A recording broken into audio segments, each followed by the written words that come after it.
under the chin, but her hands are not locked, so she's trying to lock it. Tatiana Suárez realizó una presentación contundente ante Jessica Andrade y se llevó uno de los 5 bonos de desempeño de la noche. En los inicios de su carrera en UFC, Tatiana era apodada como la Khabib femenina y, sin exagerar, ese apodo le queda perfecto. Suárez tiene récord de 10-0 en MMA y 7-0 en UFC. Este sábado en el UFC Nashville eliminó a la ex campeona femenina de peso paja Jessica Andrade con una guillotina en el segundo asalto. El toque se produjo a los 91 segundos del segundo asalto en lo que fue el evento coestelar del UFC Nashville. Suárez hizo que las cosas parecieran fáciles contra una ex campeona y ahora probablemente ella estará en la conversación como futura retadora de la división del peso paja femenino.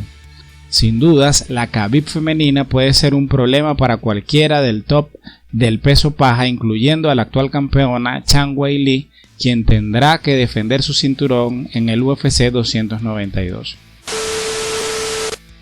Suárez ganó por segunda vez desde que regresó, luego de casi 4 años de inactividad. Regresó en febrero y sometió a Montana de la Rosa, también con un estrangulamiento de guillotina. Pero la victoria sobre Andrade seguramente tendrá mucho más peso para las aspiraciones al título. Suárez no lució mal en el striking, haciendo valer su mayor distancia. Aproximadamente a la mitad del primer round, Suárez disparó para un derribo y, aunque no fue bonito, hizo el trabajo. Suárez se puso a trabajar con la ex campeona desde el control lateral y cuando Andrade se puso de pie, Suárez trató de trabajar para una guillotina de pie. En la cerca lanzó pesados rodillazos hasta que Andrade finalmente se separó. Fue un asalto todo para la de California. En el segundo asalto, una vez que Suárez llevó a Andrade a la lona, la película tuvo su fin, obligando a la brasileña a tapear.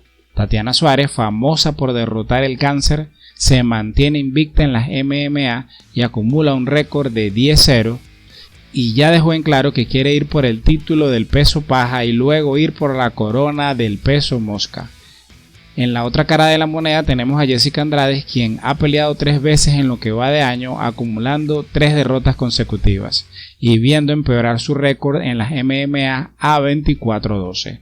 Si llegaste hasta aquí, suscríbete, eso me motiva a seguir creando este tipo de contenido. Gracias por el apoyo.